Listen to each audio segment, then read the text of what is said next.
Hello, welcome to Conversations with a Wounded Healer. I'm your host, Sarah Bueno. I really appreciate you tuning in today. Today's guest is somebody who I've been admiring for, I don't know how many years now, but for the past at least 5 or 6 years. I've watched her grow in the scene and have been admiring her career, and now I actually got to have a conversation with her. So I'm really, really excited to share this with you today. So today's guest is Dr. Lissa Rankin, and she was born in Florida and is a New York Times bestselling author of The Daily Flame, Mind Over Medicine, The Fear Cure, and Anatomy of a Calling. She's also a physician, speaker, and founder of Whole Health Medicine Institute.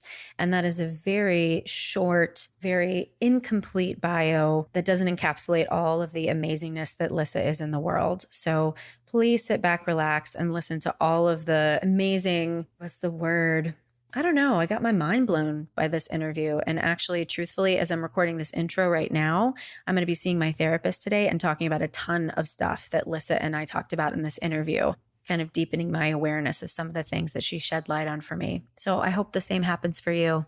Enjoy. Hello, Lissa Rankin. I'm so excited to have you here. Hi, I'm so delighted to be here. Thank you so much. So can I tell the folks how this came to be? Sure. Yeah. So you'll hear all about Lissa. She's an amazing woman, a force of good in the world. And I had interviewed Chris Grasso, and he's awesome. And I know you and he are friends. And so I thought, I should probably reach out to Lissa. So I go on your website and I see Lissa's not accepting any requests for interviews right now, but check back later. And so I'm like, okay, whatever, no problem. And then a week later, I went to the ASAP conference and you were there. I was like, universe, okay, clearly we do have to talk. As I said, I'm deep in the middle of writing my 7th book, Sacred Medicine, so I'm sort of in the bubble, but you entered the bubble because we were both at ASAP. I know. Yeah, it was so exciting. And I was literally like sitting on a couch looking at my phone going, is that who I think it is? Googling you. So I just really appreciate your openness. Yeah, I was just kind of camped out on that couch doing interviews for my book. So yeah. So here we are. Thank you, Chris. I know, right? Yeah, because I totally name dropped and Chris was like, it's cool. So I don't know how you best describe yourself. I'd love to hear the way that you describe who you are and what you do. Gosh, I'm terrible at it. In fact, the branding companies literally use me as the poster child for how not to brand yourself. Hilarious. Yeah, no, seriously, I don't soundbite well.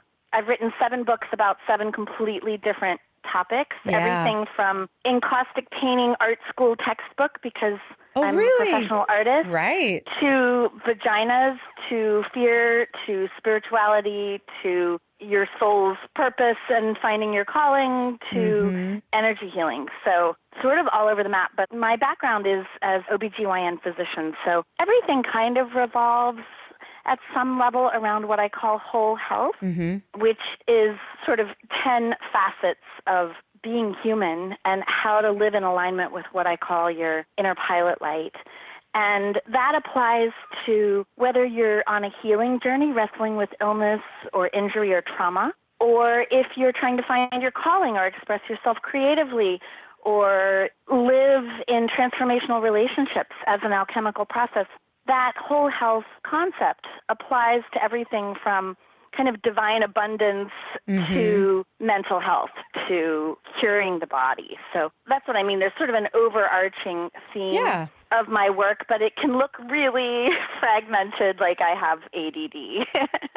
Well, it just sounds to me like you're really doing everything that your heart desires. Oh, hell yeah. Yeah. I mean, I'm recording music CDs. I make raw chocolate. I express myself creatively in a whole lot of different ways. And I really care about hacking healing and trying to figure out what we can do to facilitate people's self-healing journeys. And when I say self-healing, I don't mean you can do it alone. I think it's a paradox that the body can heal itself and we can't do it alone. But to find the things that I didn't get taught in medical school, not to dismiss anything that I was taught in medical school, but to expand the horizon of what are the tools in the medicine bag that optimize whole health. And like I said, for me, that includes things like connecting spiritually and living in healthy community and having soul enlivening relationships and finding your calling. So my definition of health is very expanded. Yeah. And it's evidence-based. My book, Mind Over Medicine, which is the one most people know me by, has all the geek data proving that that's not just some sort of new age concept, that it's evidence-based. Right. I actually have your whole health Karen image right in front of me because I'm going to be doing a bunch of talks this year about social workers doing their own work and talking about like, you have to go to therapy if you're a therapist. You just Absolutely. have to. I go to therapy once a week. Yeah, right? I am in therapy, and I think if you are, especially if you're in the public eye the way I am, everything about that path will mess you up if you don't have the right people holding you accountable to not abusing your power and really not letting the press get to you. Yeah, I'm curious. We talked about this a little bit when we were at the conference together. It feels like it's so easy to listen to people who say, well, I know how you should brand yourself. I know how you should market yourself. I know what products you should be selling. I can't even imagine what that pull must feel like to be like, okay, sure, these people know what they're saying and they're saying I can make a lot of money. And then also, I'm sure for you, there was like this internal feeling of, whoa. Well, I come from a background where I was in a career already where I had a lot of power. Yeah. And it's a career where a lot of people abuse their power. So a lot of doctors are not using their power responsibly. And it's not their fault. They're literally trained that way. Yes, they are. We are trained that way. So I have had to do a lot of therapy around using my power responsibly. But it's really interesting when you start to get into this kind of field where you're keynoting conferences and writing best-selling books. And I've done 2 PBS specials and 4 TED Talks, and I teach workshops at retreat centers and kind of whatever you call that job. Yeah. And it's very strange because, as it turns out, a lot of the people who make their money off of people like me are used to manipulating people like me in order to make money through a variety of hooks that I have had to learn to identify and unhook from. So, for example, well, you can make millions of dollars. Well, I don't care about money. I don't need to make millions of dollars. I just need to pay the rent. I don't even own my house. I have a relatively modest lifestyle. So if you don't care about money and you only care about, having a nice enough life, but you don't need to be one of those people that's accumulating and hoarding money, then you can unhook from the money hook. But then there's what about, fame, approval, validation? If you're one of those people that grew up feeling not good enough, then there's a whole bunch of hooks around getting approval from other people. How many Facebook fans do I have? How many people are on my newsletter list? How many people have read my book? Or how many good reviews did I get? Or whatever. And if you have an inner sense of worthiness and you really do the work to claim your space in the world and have that come from inside, then you can unhook from that. And then there's a whole bunch of other really subtle hooks, like I had to work on my savior complex. Oh, yeah, right? Yeah. If I said no to things that people wanted me to do because they wanted to make a lot of money off of me, if all of the other hooks kind of failed, then they would say, but think of the millions of people that you could save.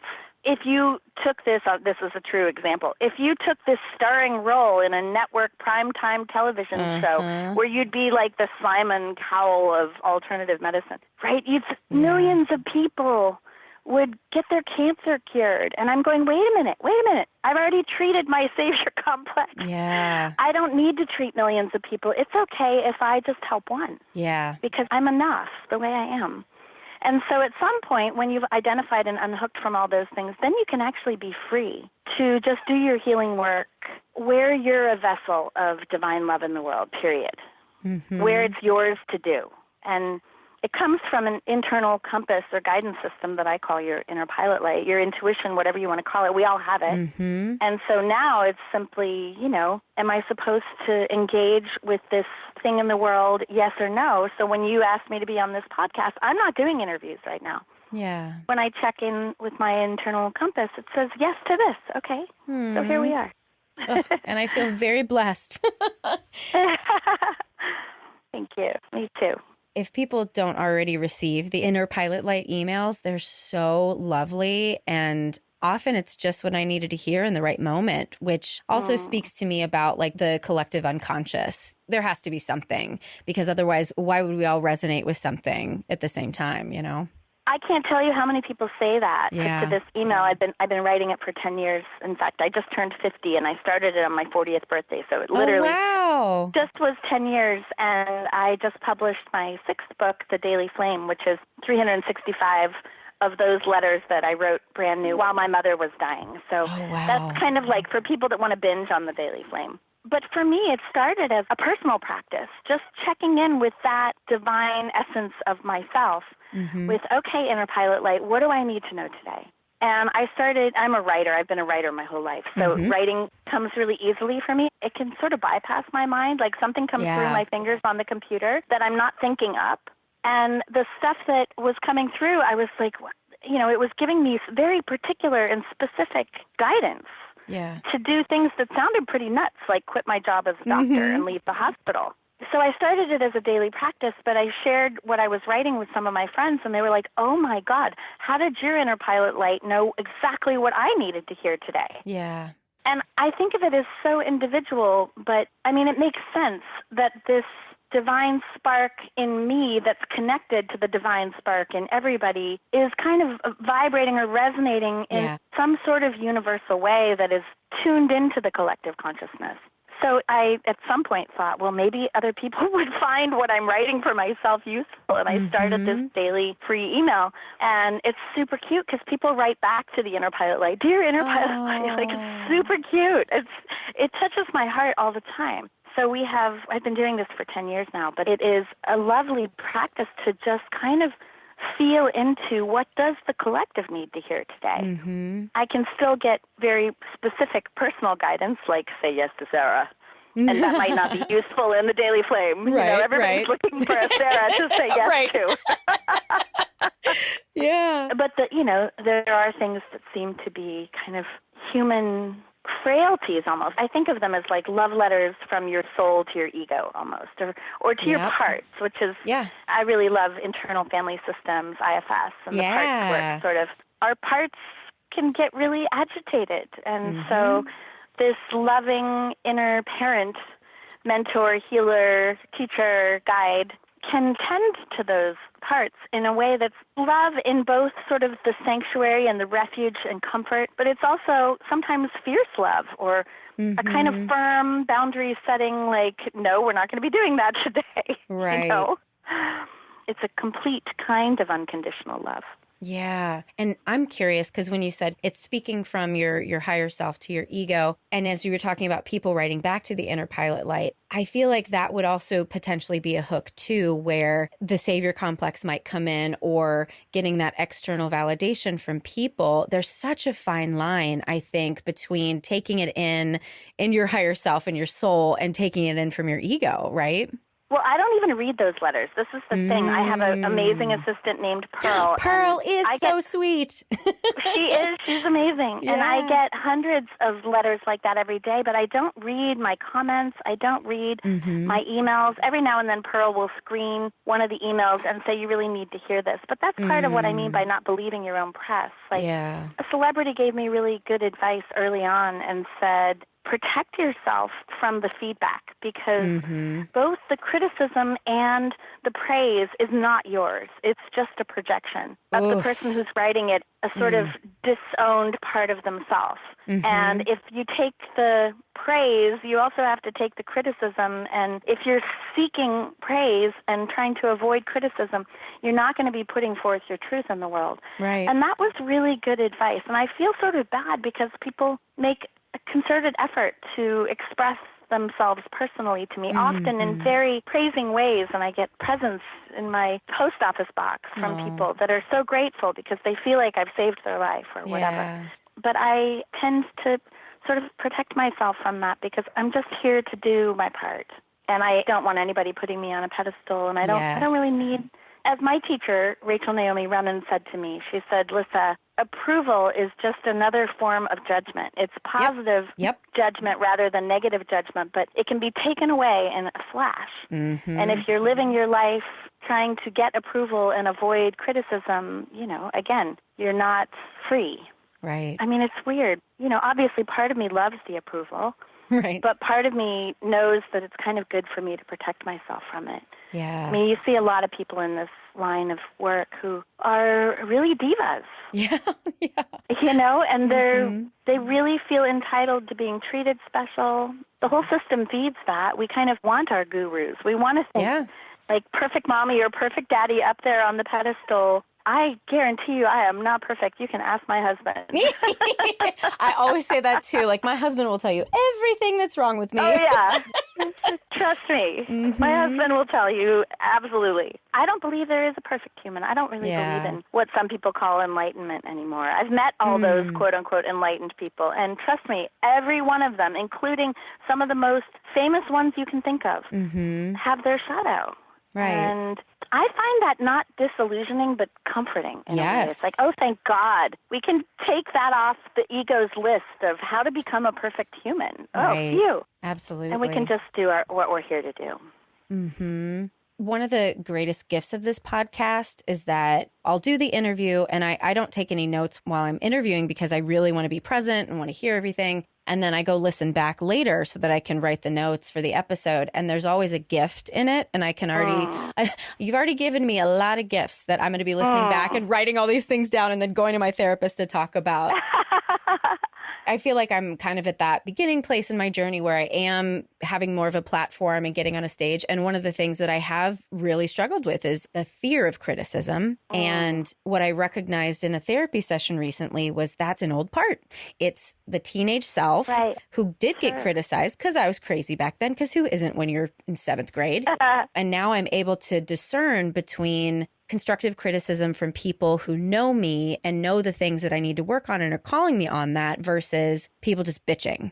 Well, you know, I love what Brene Brown says about that. She quotes the Teddy Roosevelt quote about being in the arena and daring greatly, right? Yep. But she says she basically does not take any feedback from anybody who is not themselves in the arena. Right. Right. So there's a whole lot of armchair bitching going on social media from people who are hiding under anonymity, and they're just enraged. They're just looking for a place to vent their rage. And like I said, I don't read my comments, but somebody made a YouTube comment. YouTube seems to be the worst.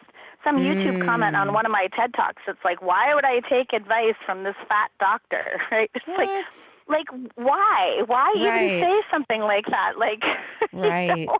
So if somebody is really sensitive to that sort of thing, then you're going to get brutalized if you put yourself out there to do what you're here to do. Right. But why do I care what some angry person who just wants to be mean has to say about me? But I think, as you said, the trap. If people say, well, then, you know, fuck it. I don't care what anybody says, and I'm going to just protect myself from all feedback. And that is a dangerous trap.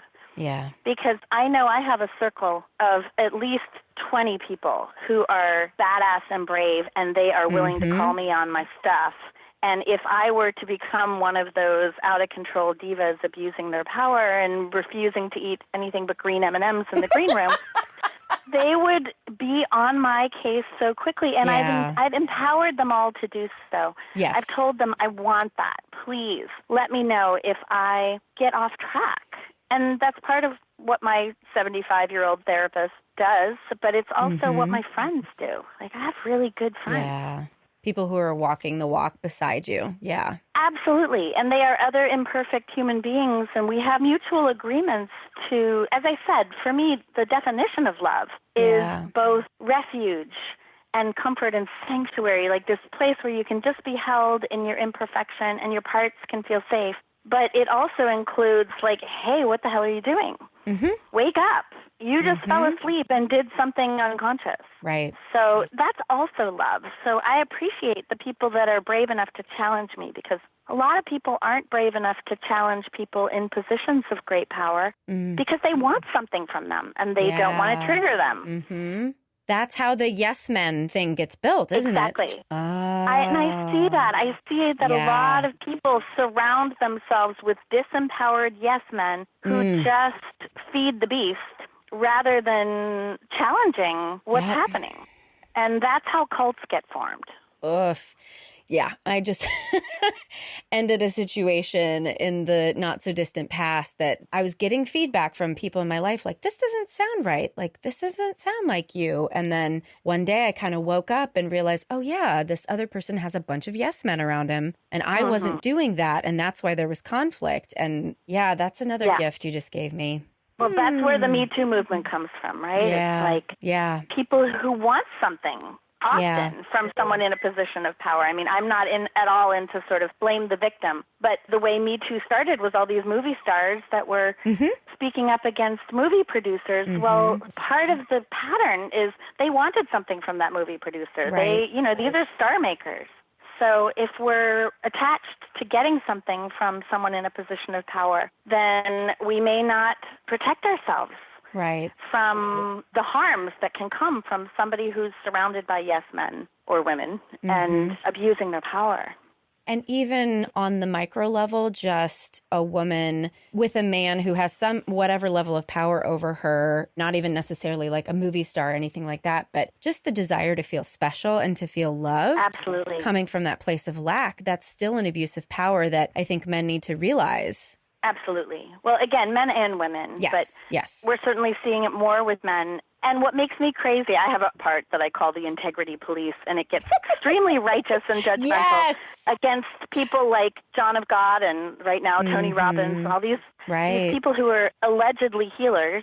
And a lot of people are speaking out, claiming, and of course this is just the court of public opinion, but claiming that they have been sexually mistreated by people in positions of supposedly healing. But that happens. I mean, I'm 7 years into researching this book, Sacred Medicine, and I almost quit 3 years in. Really? Because, well, I think I was very naive. I had a part that was like very sort of innocent and unaware and kind of thought, well, I'm going to go into this territory of shamans and gurus and energy healers and Qigong masters and Balinese healers and kahunas in Hawaii and all of this, and I'm going to experience all these sort of magical, mystical, miraculous experiences, which did happen, but it came riding shotgun with having to call those shamans and say, quit raping your clients. Jesus. Yeah.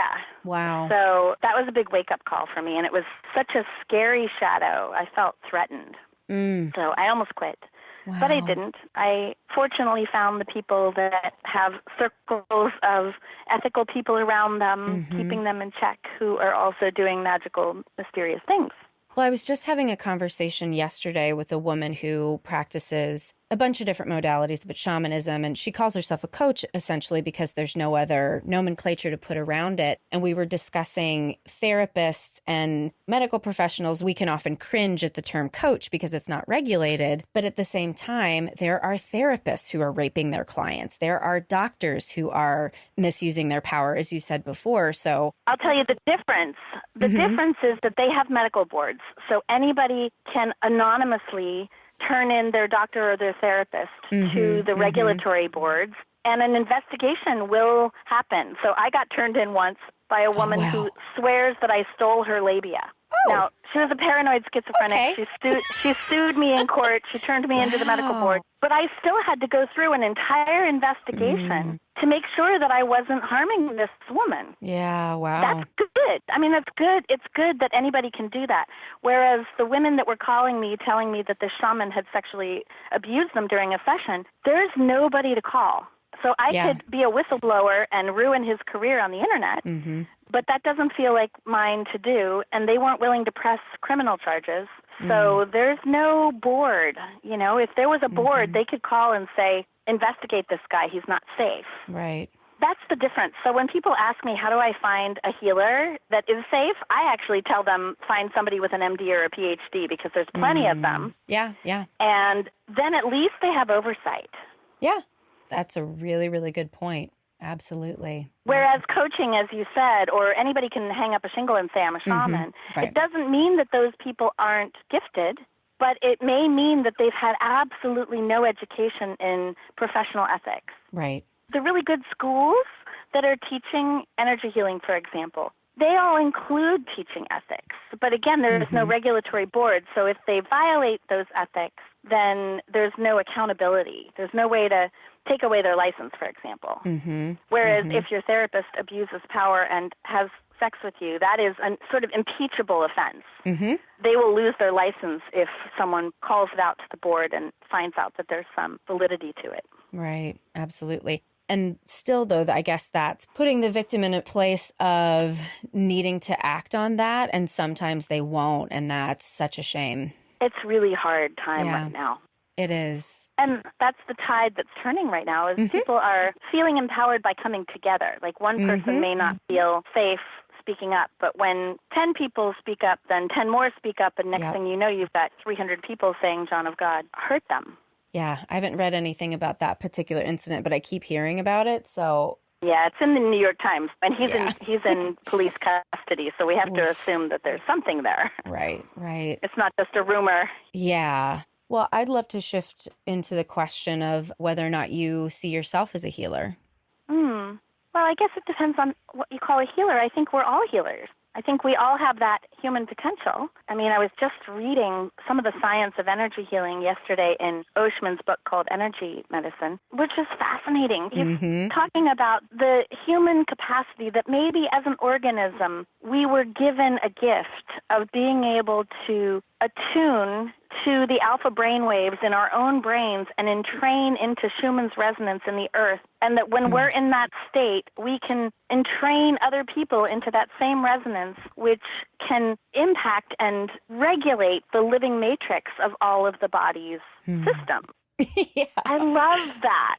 Yeah. I love that in a way I can't even describe, because it puts together a lot of sort of disparate things. Like when I was working with the shamans in Peru at 16,000 feet in the Andes with the Caros, one of the things that they regularly do is they gather together the whole tribe and they sit on the ground and they do despacho ceremony, which is a kind of offering practice. It's a ritual, kind of making a mandala, and the whole tribe is involved. It takes hours, and it's sort of this beautiful ritual. But when you think about it, what happens in ritual is we often go into liminal space, which is often engaging the alpha brainwave states, and they're sitting on the earth, right? And they're doing a Mother Earth gratitude practice. And think about that. They literally may have built into their culture, without knowing the science of it at all, a way to engage Schumann's resonance and training their own brains to fix whatever might be needing fixing in their own bodies on a regular basis. That's so super cool.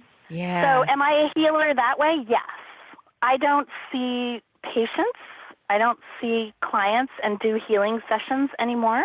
So I don't hang up a shingle and say I'm a healer, pay me X amount of dollars for a session with me, because the only way that I work one-on-one with people anymore is through a mentoring program that I do. But I certainly care about healing, and I know that, for example, all of the group work that I do when I'm teaching the Whole Health Medicine Institute to healthcare providers, or when I'm doing retreats at places like Esalen, or I just got back from Kripalu, or even when I'm on stage doing keynotes, I'm doing healing work.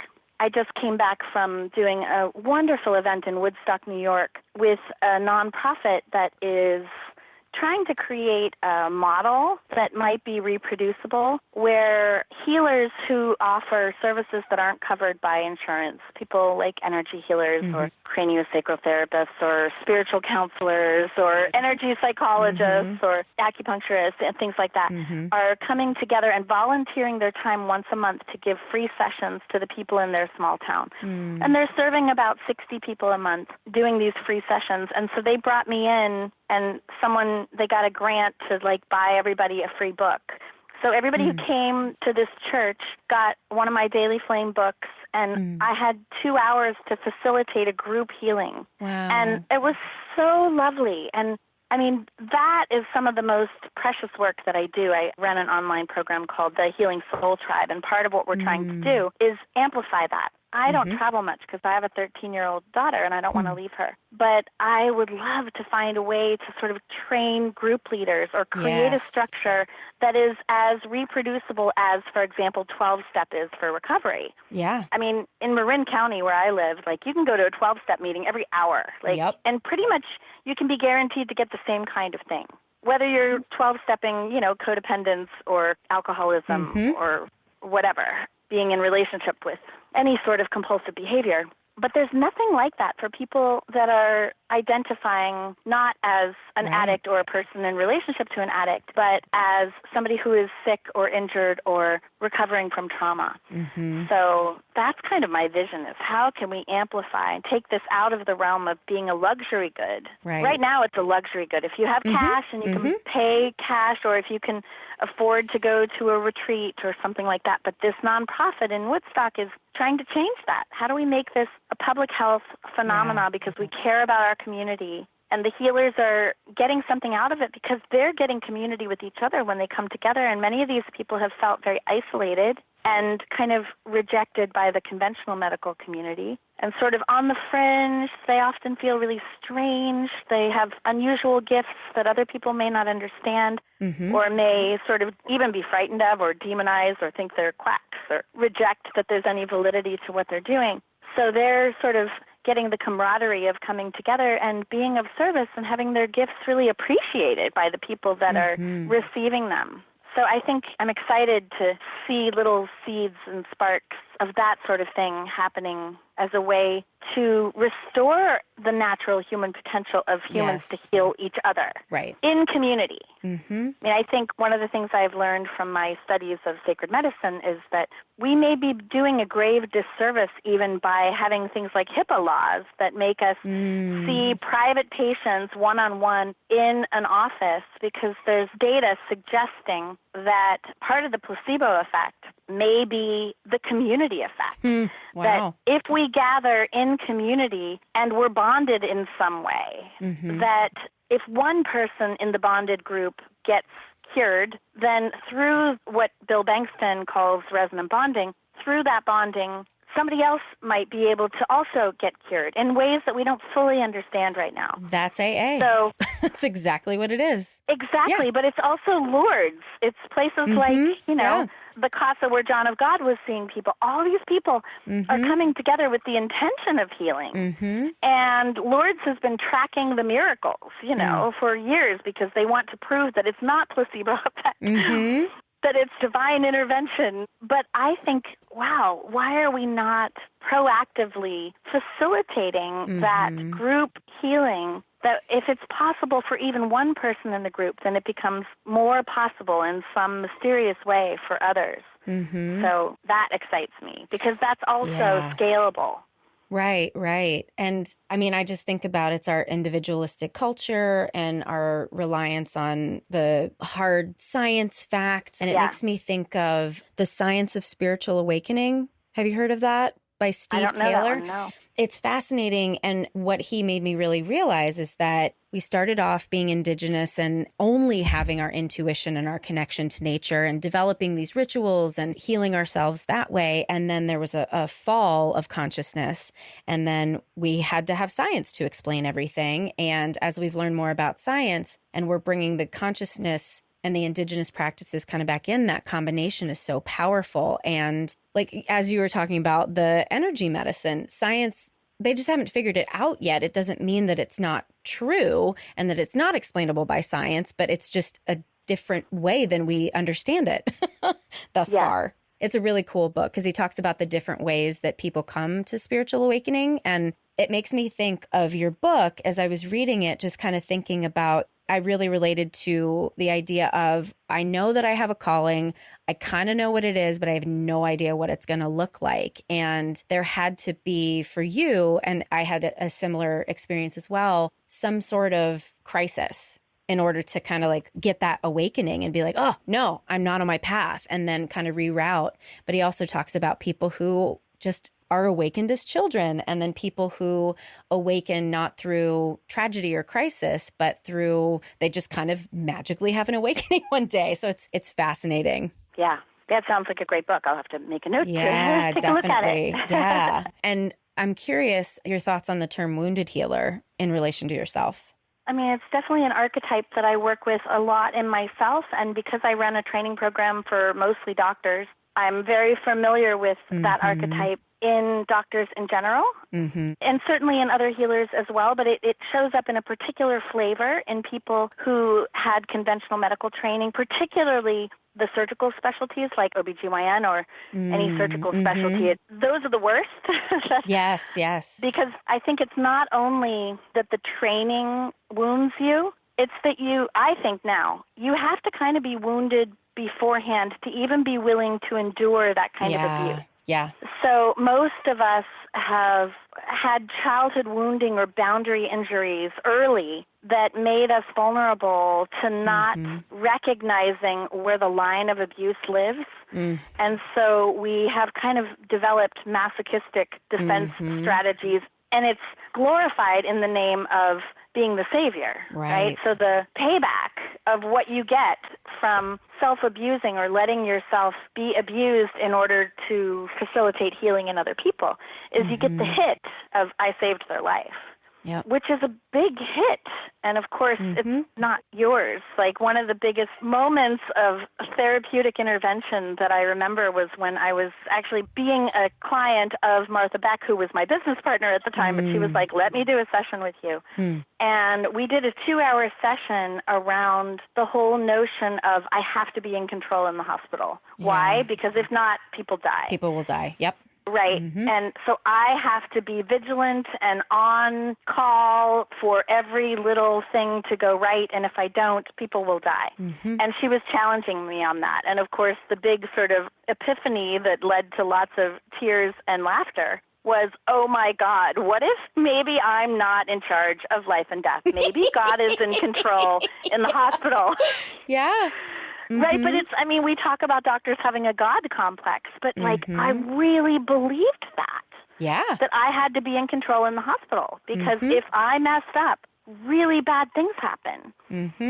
So you can see where that kind of wounding, how that can show up in the world and in my own system, that amount of pressure. I ended up, by the time I was 27, I was in the ICU with cardiac problems, with my heart rate at 250 needing cardioversion. And by the time I was 33, I was taking 7 drugs for diseases that my doctors told me I would have to take for the rest of my life. And within 2 years of leaving the hospital, I was off all of them. And all of those conditions were gone. So the body can't sustain that kind of pressure. So I was literally a wounded unless healer. You're turned off, unless you're totally disconnected.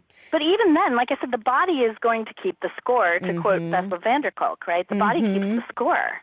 The body says no, to quote Gabor Mate. Right. So my body was keeping score and saying no, even though I was emotionally kind of disconnected or intellectually disconnected from the reality that I'm not actually in control. Right. So, yeah, the wounded healer, I think the shadow of the wounded healer is that we are often, like I said, attracted to healing work because of our wounds. And if that's unconscious, then we can actually really harm people. Because we are treating from the wound. Yes. And preach. We can cause all kinds of unconscious damage, perpetuating our own wounding. I see this all the time in the coaching business. Oh, yeah. These are often very wounded people who aren't in therapy and didn't get the intensive training that a psychologist or a psychiatrist might have gotten for doing counseling work. And the advice that they're giving to people is coming from their own wound. It's potentially very destructive, and they don't know how to work with trauma often. They've had no training in how to deal with, for example, dissociation or psychosis. So I see people sometimes sort of dissecting someone's psychic foundation without having any expertise in knowing how to be sensitive to the psyche's needs for stability. And I've wound up being the person that gets involved with irresponsible people who are messing with the psyche and don't really know what they're doing. So again, the reason therapists go through so much therapy as part of their training is in part to protect the clients. Well, I didn't. It was not required when I was in school, and it's not required for any of my students right now. And it's a thing that in the field, I hope we can make a change and have that be a requirement again. And I tell my students, you must be in therapy. And the ones that look at me askew, I'm like, honey, please retire. This isn't going to work out for you. It's really important. And I think the most common pattern that I see in all healers, and this isn't just healthcare providers or energy healers, it's also priests and other people that are in kind of, female lawyers have this pattern a lot where there's a kind of, I call it professional codependence. Yes.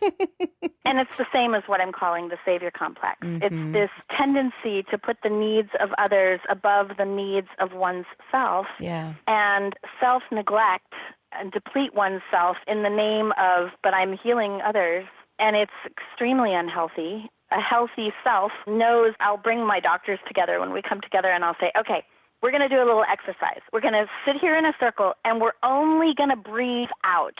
We're going to see how long we can do that. I'm going to set a timer. Let's see how long we can only breathe out, right? And, of course, everybody laughs because it's not very long. Right. And then the first moment one person takes a breath in, then everybody starts giggling. I'm like, okay, now let's look at the metaphor of this in your life. How many of you are only breathing out? And you're wondering why you're suicidal, sick, miserable. Every cycle in every part of life requires the equal measure of inhale and exhale. Yes, yes. And some people are wounded in ways that make them only exhale. And some people are wounded in ways that make them only inhale. We call them narcissists. And they know how to take care of their own needs, but they're not attuned to the needs of others. So that, to me, is the fundamental work of the wounded healer. You said that so beautifully. Well, to find that razor's edge. That still point where we're aware of our own needs, we're attuned to our own feelings, we can feel our bodies and give them what they need, but not in a it's all about me, narcissistic, self-absorbed way, where we're also really breathing out in ways that are offering our gifts, our service, our expression. We're attuned to and caring about our communities and the people that we serve and our families and our loved ones. And then we breathe in and we take in what we need and we restore ourselves and we stand up for our needs and we say no and we set boundaries and all of those things that you learn in Codependence Anonymous, which I've been to. And Al-Anon for me, I was thinking that's what we were trying to practice in Al-Anon. That's the work. That's why I call it a kind of professional codependence. And it comes from boundary wounding. It's not our fault. Right. And narcissism comes from boundary wounding too. It's just two different coping strategies for the same kinds of wounds. Absolutely. And it's treatable. It's totally treatable. So I want to say that. Yes. But it is not easy. Right. Well, I'm conscious of time because I know you've got to get back to your writing. But is there anything else that you wanted to share with listeners that we haven't already talked about? I mean, I feel like I could continue to talk to you for 3 more hours at least to get all of the topics covered. But but anything you want to share? I guess just highlighting that we do have this magical aspect of our being that is everybody's birthright. And nobody is spared this birthright. Like, everybody gets this birthright. And the ways in which we have forgotten that we have this birthright are creating so much devastation on the planet right now that I guess anytime I get a chance to remind people of this, I do. So I want to read a quote from Mark Nepo that I love. Yes, I love him too. We have one of his daily readers. To me, this is the inner pilot light. I start the Daily Flame book with this quote. Each person is born with an unencumbered spot, free of expectation and regret, free of ambition and embarrassment, free of fear and worry, an umbilical spot of grace where we were each first touched by God. It is this spot of grace that issues peace. Psychologists call this spot the psyche. Theologians call it the soul. Jung calls it the seat of the unconscious. Hindu masters call it Atman. Buddhists call it Dharma. Rilke calls it inwardness. Sufis call it Kalb. And Jesus calls it the center of our love. To know this spot of inwardness is to know who we are, not by surface markers of identity, not by where we work or what we wear or how we like to be addressed, but by feeling our place in relation to the infinite and by inhabiting it. This is a hard, lifelong task, for the nature of becoming is a constant filming over of where we begin, while the nature of being is a constant erosion of what is not essential. Each of us lives in the midst of this ongoing tension, growing tarnished or covered over, only to be worn back to that incorruptible spot of grace at our core. When the film is worn through, we have moments of enlightenment, moments of wholeness, moments of satori, as the Zen sages term it, moments of clear living when inner meets outer, moments of full integrity of being, moments of complete oneness. And whether the film is a veil of culture, of memory, of mental or religious training, of trauma or sophistication, the removal of that film and the restoration of that timeless spot of grace is the goal of all therapy and education. Regardless of subject matter, this is the only thing worth teaching, how to uncover that original center and how to live there once it is restored. We call the filming over a deadening of heart, and the process of return, whether brought about through suffering or love, is how we unlearn our way back to God. I love that quote so much. I wish I had written it, but it is such a beautiful description to me of pretty much everything that I teach. And the practice, that is the fundamental practice of my spiritual life, is to surrender to that, to surrender my personal will to that sort of greater will. And that's a deep practice that I teach in everything. I have an online program called Connect to Your Inner Pilot Life that has an extended version of that practice, which I just facilitated at the Woodstock group healing, because it's a deep healing practice. And people can find that at innerpilotlight.com. We've priced it on a sliding scale as low as $5, just so that pretty much anybody who needs it can learn how to connect to one's inner pilot light, because it's so foundational for every aspect of healing, in my understanding, whether it's physical healing or trauma healing or cultural healing, collective healing. Absolutely. So I'll close with that. Oh, wow. I just can't thank you enough. This has been such a joy. I can't wait to listen back to the episode and write all these things down that you said. And I'm really excited for your next book to come out. Do you have any sort of idea when it might come out? Well, it's the hot book that everybody wants, and I haven't sold it yet. So, because it is such a Herculean task, I keep feeling like I don't know if I can pull this off. The book is definitely in charge and calling the shots. So I've just been obedient to this journey. And like I said, I almost quit. So I don't want to take any money or get on a deadline until I feel close enough. But I'm getting close. I'm getting close. I think I'll sell the book this year. And usually there's a 1 to 2 year lag between when you sign a book deal and when it shows up on bookstore shelves. Well, I will keep my eyes peeled. It's a monster.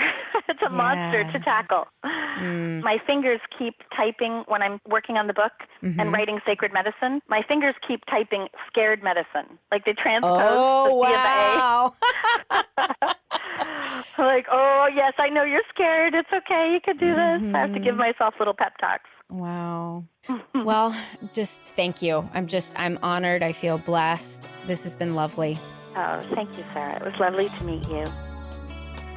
I hope that you enjoyed my interview with Lissa Rankin. Isn't she cool? Thanks as always to the Creative Imposter Studios for editing, to Liam O'Donnell for the album art, and to Ben Mueller for our theme music. To find more information about Lissa and about the podcast, you can go to our website at www.headhearttherapy.com/podcast.